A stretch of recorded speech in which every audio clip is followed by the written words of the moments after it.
Bem, bom dia. Vamos para essa próxima aula, né?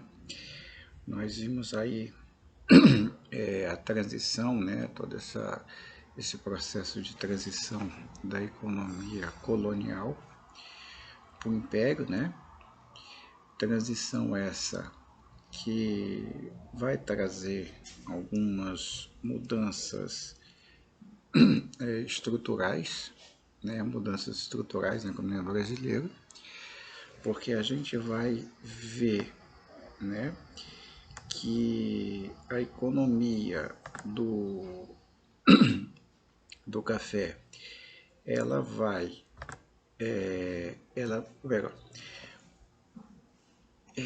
o que vai acontecer do século XIX, especialmente na segunda metade do século XIX, é que a gente vê algumas mudanças estruturais fundamentais para que ocorra um processo, vamos dizer assim, de oxigenação da economia brasileira, né? E essa oxigenação econômica também vai trazer um processo de oxigenação social e política.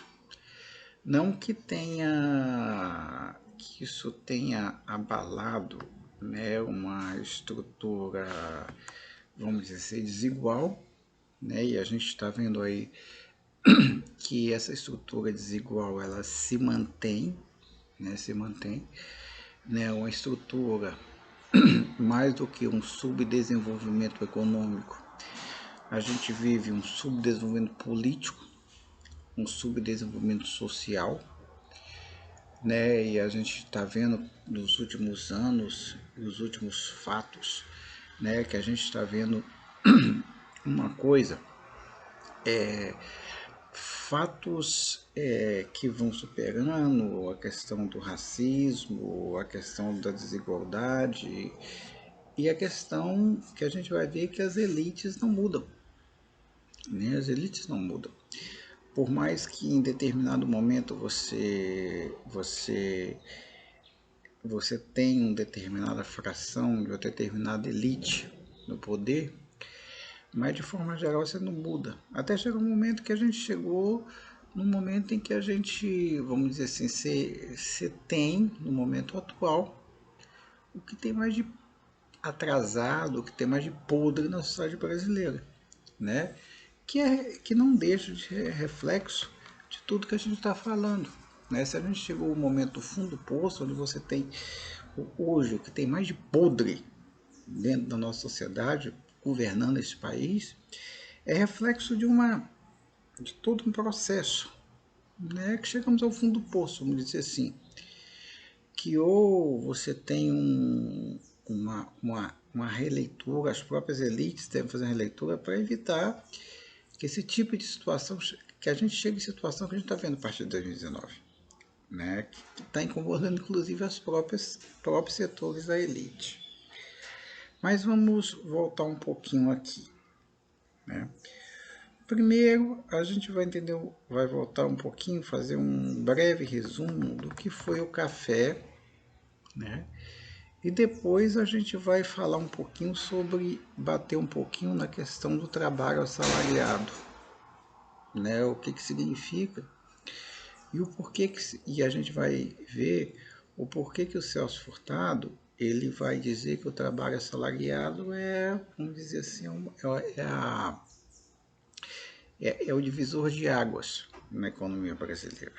Bem, o café, né, que vai ser conhecido como ouro negro, né, ele promove ao longo, especialmente da segunda metade do século XIX, ele promove exatamente um surto e incremento da produção, né, que foram favorecidos também por uma série de fatores externos à época da independência. Bem, qual deles? Primeiro, você tem que açúcar e algodão se apresentam em crise por conta da concorrência do mercado internacional. Antilhas, algodão, Estados Unidos, desculpa, Antilhas açúcar e Estados Unidos algodão. A gente viu os fatores que levaram lá da Holanda no século 1700, né? Vai produzir açúcar das Antilhas, o algodão dos Estados Unidos, especialmente depois da Guerra Civil, Guerra de Secessão, né? Então você tem crise. Bem, a gente vai ver que além disso, você tem um fator externo, né? Que a decadência da mineração, especialmente no centro-sul do Brasil, especialmente Minas e Rio de Janeiro, ela vai liberar ao mesmo tempo mão de obra e recursos financeiros, porque a mineração entra em decadência, mas mas a gente lembra que a gente falou que a atividade mineradora ela foi um elemento que proporcionou um certo dinamismo, não quanto o café, mas um certo dinamismo. E vai ter recursos para ser aplicado agora, né? Então esses recursos vão começar, os detentores desses recursos vão começar a procurar atividades mais lucrativas. Bem, você tem também outros fatores que podem ser considerados decisivos, né? Um deles, né, você tem uma estabilização do comércio internacional depois do fim das guerras napoleônicas, especialmente a partir do Tratado de Versalhes, em 1815, né? E você tem Estados Unidos, Europa, você tem uma demanda que começa a aparecer por bebidas mais baratas. E o café vai entrar nisso. Né? Não é à toa que a gente vai ver que o café é uma das mais consumidas no mundo. Estados Unidos, Europa, né? Os bebidas mais consumidos do mundo. Bem, nesse sentido, e aí você tem um fator interno que é a questão dos recursos naturais. Bem,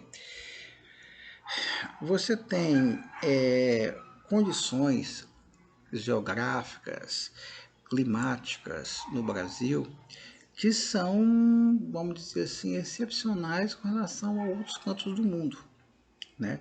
Você tem clima, você tem regularidade pluvial, você tem o chama, né, que os europeus vão chamar nossa terra vermelha de terra roxa, que depois vai ser conhecido como terra roxa, vai ficar, né, conhecido, uma terra extremamente rica, né, especialmente na região do Vale do Paraíba, né, que é ali divisa do Rio de Janeiro e São Paulo, e Oeste Paulista. Essa região do Vale do Paraíba, a gente já falou o clima, as condições naturais extremamente favoráveis. E, no primeiro momento, vamos se utilizar do forma plantation. Né? O que é plantation? Grandes propriedades, cultivo para exportação e mão de obra escrava. Né? Num primeiro momento, né, no início da atividade cafeeira, né, ela não existe uma mudança estrutural por enquanto. Essa mudança estrutural que a gente está falando, ela vai acontecer especialmente no segundo reinado, né, especialmente na segunda metade do século XIX. Então, aqui você tem outros elementos. Primeiro, a produção é extensiva. Né? Você sabe o que é produção extensiva. É que você usa grandes quantidades de terra, né? E você, usando grandes quantidades de terra, você se utiliza, você tem grande reserva de terra. Né? A gente vai falar ambientalmente, é um problema que você desgasta o solo, você faz tudo, mas isso aí é século XIX. Né? Se não existe essa questão, não está colocada ainda. Né? Não está colocado ainda, né? Bom, porque aqui eu tenho, o que acontece? Eu utilizo a terra até esgotar ela. Quando ela não tem nutriente, eu procuro outra terra, né? Bom, os instrumentos de trabalho, né? Enxada e foice, né? E a colheita era manual. Então eu tenho uma atividade, eu tenho está juntando duas coisas. Eu tenho aparecimento de uma grande demanda externa, né? Eu tenho condições climáticas favoráveis e eu tenho a necessidade de um baixo volume de investimento. Então tudo está se juntando, né? Apesar, como eu falei, aqui você não tem mudanças estruturais ainda. Então está se juntando aqui para permitir que o café surja como esse novo, né? Para que o café surja como esse elemento diferente do que vinha ocorrendo até então. Bem, eu tenho que ocorre o esgotamento do solo no Rio de Janeiro e ela vai gradativamente se deslocando para o oeste paulista, ali de Ribeirão Preto, né? Oeste paulista, né? Então, continua usando a mão de obra escrava. Bom, só que tem um problema, né? Aqui é que o Celso Furtado vai falar que aqui você tem o dilema da mão de obra, né? Por quê? Porque aqui já se inicia por parte da Inglaterra, né, dos britânicos, já inicia um processo de suspensão, de proibição do tráfico negreiro, com uma série de tratados, uma série de leis. Aqui no Brasil você vai ter lei de sexagenário, lei do ventre livre, a Bill Aberdeen, que proibiu o tráfico negreiro. Por quê? Porque, como eu falei várias vezes e repito, isso é importante, né? Esse escravismo colonial, por mais que alguns autores como Jacob Gorender, Alberto Passos, Inácio Rangel, vão defender que isso seria quase uma estrutura dual da economia brasileira, né, uma estrutura dualista que internamente seria não capitalista, né, e externamente seria o capitalismo, né, o Caio Prado vai dizer que não. Né? O Caio Prado vai chamar a atenção lá na década de 1940, quando ele sai do PCB, do Partido Comunista Brasileiro, né? Ele vai dizer que não. E como ele trabalha com a ideia de totalidade, né? Caio Prado se considera marxista, mas lê muito pouco Marx, mas ele trabalha com a ideia de totalidade. Ele vai dizer que o escravismo faz parte de todo um contexto, toda uma lógica que sustenta a dinâmica do capitalismo mercantil e depois do capitalismo industrial. Por quê? Porque eu já falei e vou repetir. Porque eu não tenho, porque o essencial para o desenvolvimento de uma economia capitalista é que eu tenha excedente de mão de obra. Se eu for trabalhar o linguajar marxista ou marxiano, o marxiano e o marxista são duas coisas diferentes, né? A gente vai ver que nesse momento eu não tenho liberação de mão de obra. Né? A Europa está passando modificações estruturais no campo, a Inglaterra que faz sua reforma agrária, cercamento de campos, só que o resto da Europa ainda não tem isso aí. Só vai acontecer no século XIX. Então, no século XIX, eu estou começando a liberar a mão de obra. Quando eu começo a liberar a mão de obra, né, eu começo a ter excedente de gente para trabalhar. Ela que é a relação, né, a relação capital-trabalho, que vai ser chamada, né, eu tenho um excesso de oferta de mão de obra e eu preciso deslocar essa mão de obra. Mesmo porque se eu for trabalhar um conceito de mais-valia aqui, mas não quero trabalhar isso não, é questão de se apropriar do trabalho assalariado. E como eu falei, né, no século XIX, e aí como isso vai acontecer? No trabalho assalariado ele é mais vantajoso. Por que ele é mais vantajoso? Porque o cara vai trabalhar por um prêmio, por um salário. O escravo trabalha por porrada. Né? Então tem esses elementos aqui.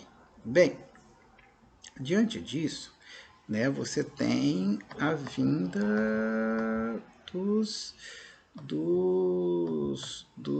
imigrantes, né, né, essa vinda dos imigrantes, no primeiro momento, né, você vai ter estimulada, especialmente pelo senador Vergueiro, né, que esses imigrantes eles vão vir financiados pelo Estado, mas a gente falou questão de maus tratos, você cria um mal-estar com a Europa, mas depois você resolve isso aqui.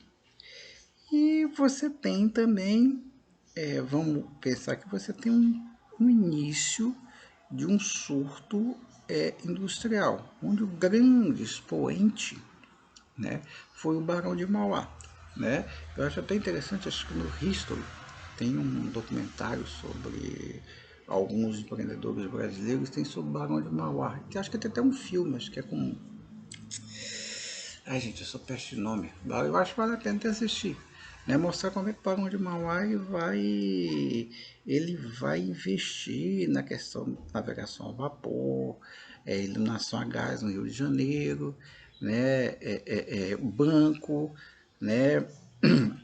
Né? Ele vai ser o responsável pela anexação do Acre, o território brasileiro, então vai ter uma série de movimentos, né, que o Barão de Mauá vai fazer desse período. Bem, uma coisa também que é importante, se a gente for pensar essas mudanças estruturais que estão ocorrendo, uma coisa que é importante para o setor industrial, como eu já falei, né? O, é fundamental no processo de industrialização que você tenha um processo de agricultura moderna, um processo de modernização do campo. Por quê? Porque ao mesmo tempo que ele libera mão de obra, né, essa liberação, eu produzo excedente, produzo alimentos e barateio e faço uma regulação do valor da força de trabalho. Outro elemento importante, que em 1844 você tem a chamada tarifa Alves Branco, né? Que necessitamos, uma necessidade que o Estado brasileiro começa a ter de arrecadar, né? E você tem as taxas alfandegárias, a principal fonte de arrecadação, porque você não tinha uma população para cobrar imposto, né? Como é que você vai cobrar imposto de escravo? Né? A maior parte da população, como é que você vai cobrar imposto de escravo? Então não tem como você fazer isso. Né?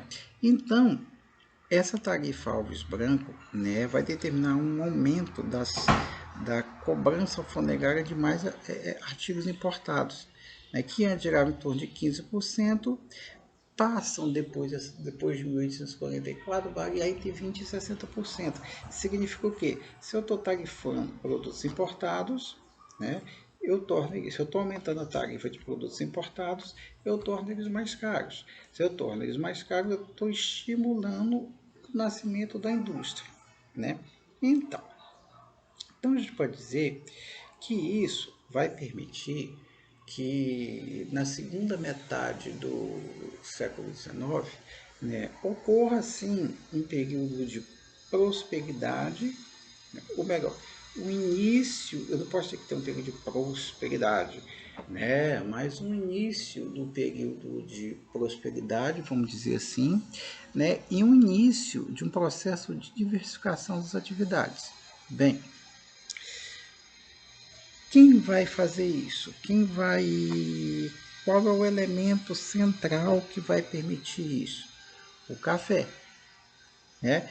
Que o café ele vai se tornar a base, né, da economia brasileira, né? Vai se tornar o centro dinâmico da economia brasileira, né? A partir disso, né, a gente vai ver que até então, até o começo do século XIX, não se acumulava capital no Brasil. Bom, outro elemento, não tem indústria que precisa acumular capital. Né? Agora começa a se acumular capital no Brasil. Né? A gente já falou das diferenças que ocorrem. Agora o produtor de café é o cara que vende. Então ele começa a reinvestir. Né? Então, nesse sentido, né, esse café ele vai permitir a ele vai permitir a expansão, né? O café vai ser fundamental nesse sentido. Ele vai permitir a expansão do tráfico, desculpa, a expansão do trabalho livre assalariado no Brasil. Então a gente está vendo, né, que o café, a economia cafeira, ele se torna sendo dinâmico, ela passa a ser diferenciada, não é à toa. Né? Muda a questão da arrecadação, muda, ela começa a mudar a sociedade brasileira, Porque uma coisa, gente, é uma sociedade que tem base a escravidão. Outra coisa é uma sociedade que tem base o trabalho assalariado. Lógico, não vou discutir que a exploração, trabalho assalariado, não vou entrar nesses elementos aqui, né? Mas isso, né, demonstra o quão importante foi o desenvolvimento do café enquanto atividade econômica. Porque você tem... E nesse sentido, explica-se, né? Então, se eu vou pegar, se a gente for focar agora na questão do trabalho livre assalariado, você tem três fatores que vão contribuir para o final da escravidão. Tem alguns fatores, não só três, alguns fatores que vão contribuir para o final da escravidão. Primeiro é a formação de excedente de mão de obra na Europa. Você precisa exportar. A gente sabe que o trabalho livre também faz parte do capital, né? A gente sabe disso. Instituição do tráfico negreiro, né? Isso é importante internamente e externamente. E aqui você tem a queda, apesar do café ser novo, você tem você tem a necessidade de um aumento da produtividade do café devido à demanda, ao crescimento da demanda externa pelo produto, né? Então, a extinção do tráfico negreiro ela vai ocorrer, né, por pressão da Inglaterra, né, e tem a lei Bill-Abert. Né? Então, o que está acontecendo? Aí, ao mesmo tempo, eu estou eliminando abastecimento. Eu estou morrendo mais escravo do que nascendo.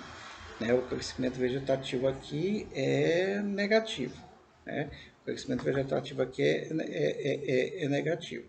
Então, isso começa a inviabilizar o sistema, né? Essas relações de trabalho a longo prazo. Né? Bem, então, essa inviabilização, né? Bom, não que... E isso vai fazer com que, né? Não é que precisa agora gente boa, legal, que os abolicionistas... A própria forma como a economia brasileira está se desenvolvendo, a própria forma como a economia está se desenvolvendo, é necessário, né, que se mude essa lógica do trabalho escravo. Bom, então outros fatores que são importantes aqui, né? Outros fatores que são importantes aqui. Então eu tenho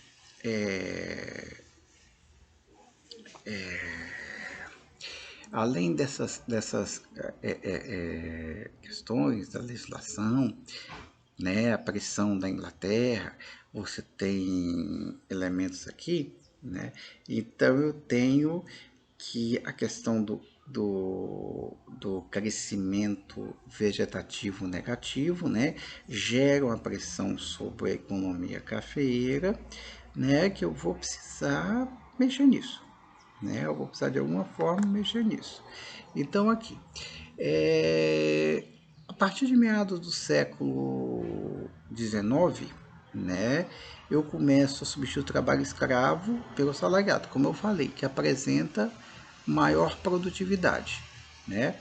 Então aqui eu tenho, bom, só que quem vai financiar, além de apresentar maior produtividade, né, quem vai financiar é o governo, né? Os fazendeiros vai sair quase zero bala para os fazendeiros. Né? Aquela velha prática que a gente continua vendo. Né? As elites brasileiras, né, e os liberais brasileiros, né, sempre falam do Estado, privatização, mas todo mundo gosta de pegar uma mamata do Estado. Né? Seja essa elite de esquerda, direita, né? Todo mundo gosta de pegar uma mata no Estado. Né? Todo mundo fala em contra o Estado, mas todo mundo gosta. Isso é normal, sem ver da época colonial. Né? Então eu tenho formação de colônias de imigrantes, né?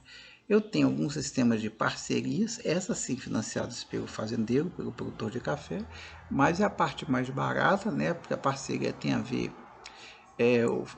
o fazendeiro ele adianta, o imigrante chega, ele adianta a vinda para cá puxado pelo Estado, mas chegando aqui ele adianta comida, ele adianta a casa e vai cobrando.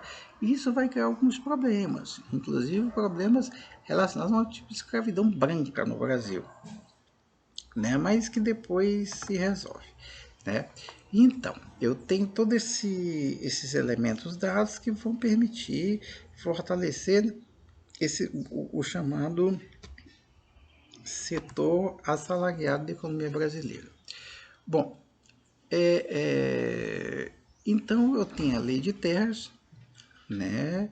Que vai exigir que terra agora tem que ser comprada, né? Não de outro jeito, né? É, no Nordeste, você vai criando que são as regiões de agricultura decadente. Você vai criando ao mesmo tempo, né, um sistema de semi-servidão, né? Essas, essas aberrações que acontecem no Brasil. Né? Então, não é à toa que se explica a diferença entre o centro-sul e o norte, norte e nordeste do Brasil hoje. Né? Porque você decadente, você começa todos os investimentos para a região do café, e esquece um pouquinho isso aqui, cria-se um atraso político, social e econômico. Né? Então, aqui a escravidão no Nordeste não vai ser substituída automaticamente pelo trabalho assalariado, mas por um processo de semi-servidão. Isso é ruim. Isso explica um pouquinho a diferença de desenvolvimento entre norte e sul do Brasil, né? O porquê essa diferença de desenvolvimento. Né? Então aqui não tem automaticamente a questão o aparecimento, o desenvolvimento do trabalho assalariado. Né? Então, vão surgindo alguns elementos, né? Então veja bem. Então o que nós temos a dizer com isso aqui? Que com a escravidão, né, com vamos dizer assim, a escravidão, o crescimento e a contração, ou seja, o crescimento e a contração da economia se davam através da compra de mais escravos e aumento do setor de subsistência. Então, a escravidão, compra de mais escravos e eu tenho aumento do setor de subsistência, ou seja, eu não tenho, ou seja, não ocorre, não existe, não acontece nenhum tipo de mudança estrutural. Bem, com o desenvolvimento do trabalho assalariado, o crescimento é diferente. Né? Que o crescimento é diferente? Que ele vai gerar, né, que eu tenho comprador estrangeiro de café, ele compra, paga o exportador de café. O exportador que vendeu o café, ele, com trabalho escravo, o que ele fazia? Ele compra mais escravo. Só que o escravo, o que vai representar para a dinâmica da economia? Praticamente nada. Porque ele não consome. O escravo plantar rocinha, mandioca, né, comer o resto do porco, a feijoada, não acrescenta em nada. O assalariado não. O assalariado ele vai lá na vendinha, vai comprar o aguardente, vai comprar comida, vai comprar os mantimentos dele. Né? Então eu vou criando, né, aumento. Ao mesmo tempo, eu vou... Esse café, além de pagar trabalho assalariado, como eu tenho um aumento das tarifas de importação, então os caras vão dizer, vai aparecendo novas oportunidades de lucro. Onde? Indústria em produtos manufaturados. Então começam a aparecer pequenas fabriquetas no Brasil. Né? No primeiro momento, especialmente o setor têxtil. Né? Vai se organizando, vai ocorrendo, né? Então, isso nós temos elementos que vão sendo dados aqui, né? Bem, Então, você vai criando todo o elemento, você vai continuando comprando produtos importados, você começa a reinvestir aqui dentro, né, o reinvestimento. Então, você tem tudo. Então, quando eu trabalho escravo, o que está acontecendo? Eu tenho só compra de escravo. Agora não.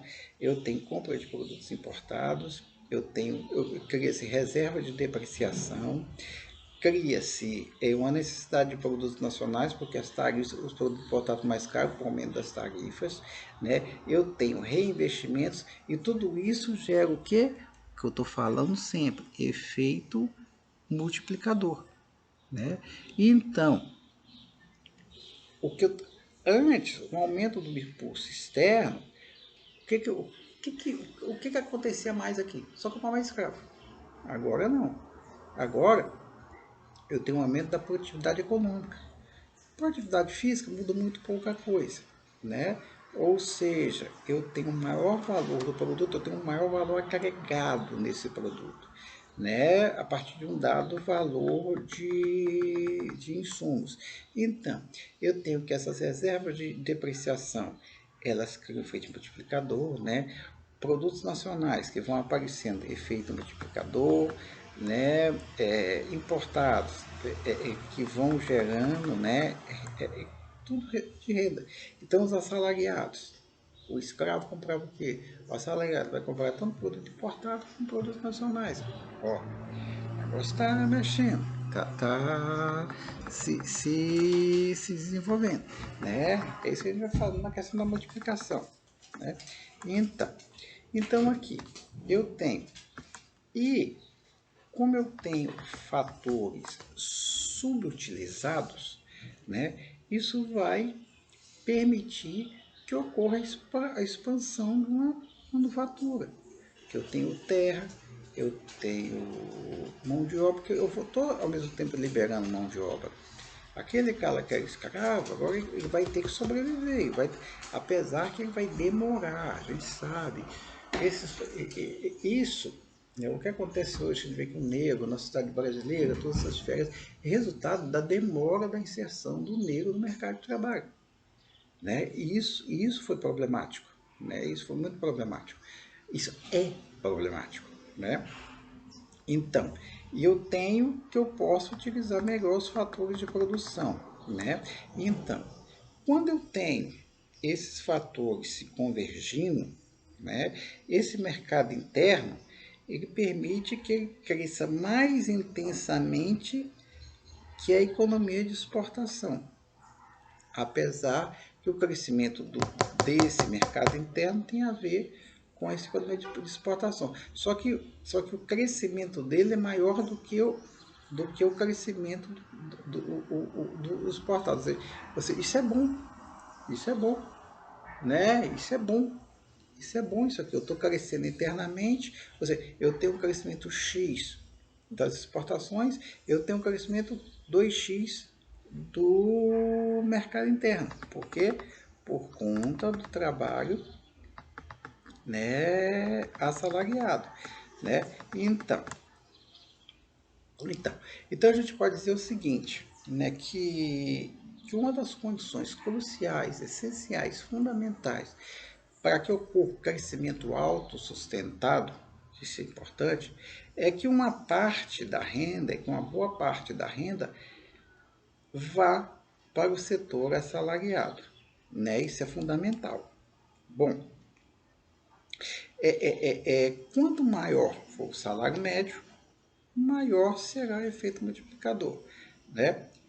Mas, por outro lado, né, eu tenho também que eu começo a ter liberação de mão de obra, pressão sobre o salário, né? E nisso, né, eu acabo, o café acaba ficando mais caro, mas ao mesmo tempo eu tenho uma demanda grande no mercado externo.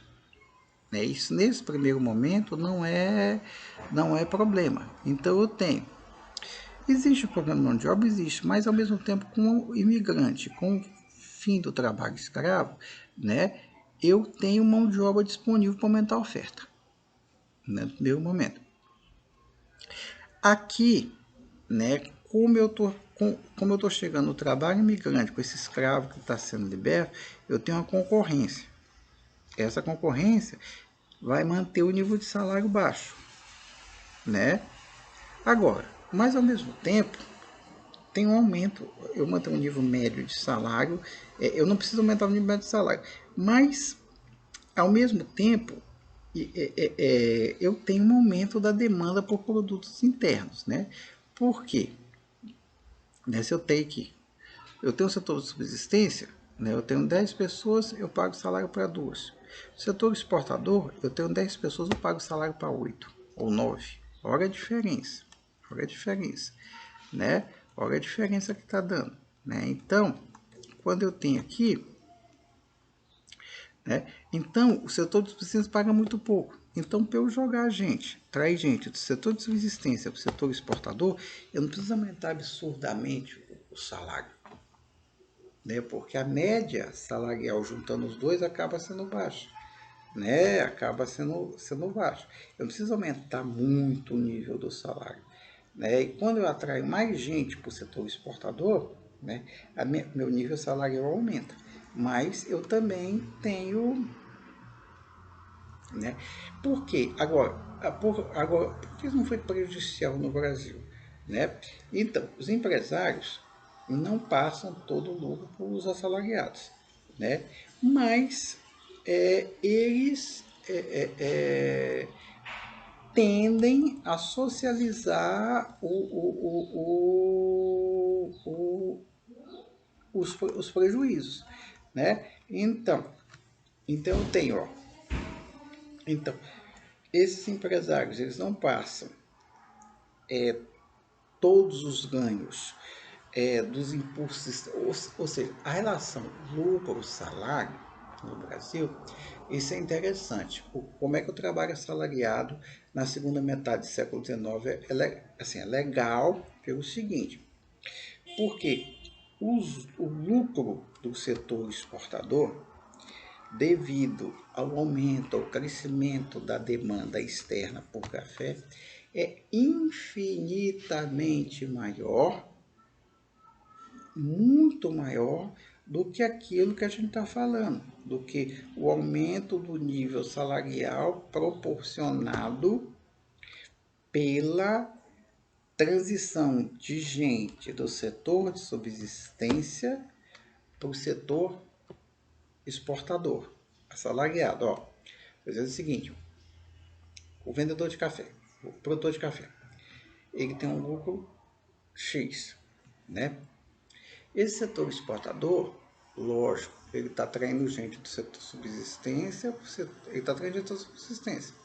Né? Se eu juntar o setor de subsistência com o setor assalariado, ele vai manter um nível de salário. Quando eu jogo mais gente para o setor de assalariado, o setor exportador, eu estou pagando mais salário, esse nível salarial cresce um pouquinho. Só que o crescimento do lucro do setor exportador é 2, 3 vezes maior, né, do que esse crescimento salarial, tá claro? Então isso é importante, né? Isso é importante. Ou seja, então, ao mesmo tempo, né, que eu tenho um efeito multiplicador, eu potencializo, né, ao mesmo tempo que eu estou potencializando esse mercado externo com pagamento de salário, eu também estou potencializando esse mercado interno com o pagamento de lucros. Né? Lembrando, né, que como a terra ela passa a ser um elemento de mercado agora, né? A terra, né, quando vai se comprar a terra, eu também estou fazendo reinvestimento agora. Né? Agora começa a se pagar a renda da terra. E como eu tenho muita terra, né, e a terra é barata, né? Porque, veja bem, aqui eu não vou pagar a renda da terra pelo seguinte, porque até 1850 a terra era da coroa. Isso as pessoas vão ocupando e eu vou pagar renda para quem? Para ninguém. A renda terra do Brasil toda vai se converter em lucro. Mesmo porque a gente sabe que o problema fundiário, o problema de grilagem no Brasil, isso é histórico. Né? Isso é um problema que não se resolveu até hoje. Né? Isso é um problema que não se resolveu. E se continuar assim, nós vamos demorar muito a resolver isso aqui. Por quê? Como eu falei, né? Século XIX, né? E o trabalho assalariado vai ser importante nisso. Vai representar um divisor de águas, lógico. Tem mudanças políticas, sociais, essencialmente econômicas? Tem. Só que elas não são, assim, vamos dizer assim, suficientes para romper com 3 séculos de atraso. Né? Elas não são suficientes para romper com a dificuldade que se vai criar. E como eu falei, aqui no Brasil, eu acho que a gente pode dizer sem erros que uma sociedade de classes foi criada no final do século XIX, né? Porque escravo não é considerado como uma classe social. Escravo é um instrumento. Escravo é um instrumento. Como se diz, é um instrumento vocalis, né? Um instrumento que fala, mas que na cabeça dos caras não pensa, ele só executa. Isso é ruim? É ruim. Né? E a gente viu, e como eu falei, que o problema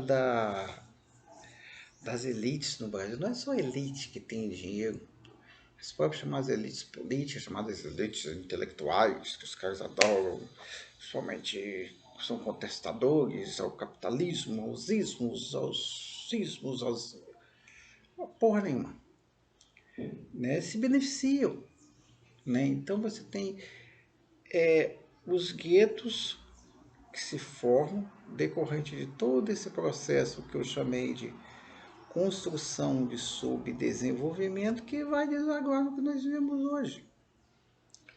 Né? Que vai desaguar numa sociedade, né, extremamente conservadora, apesar de dizer que não é, mesmo entre os setores que se dizem mais progressistas são conservadores, porque por mais que a gente fale em setores progressistas no Brasil, mas o machismo está inserido, o racismo está inserido, né? Mesmo entre grupos que se dizem libertários, tá? Mas complicado.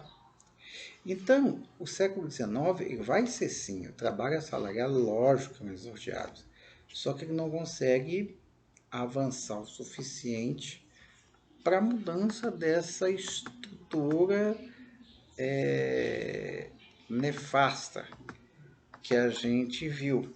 Né?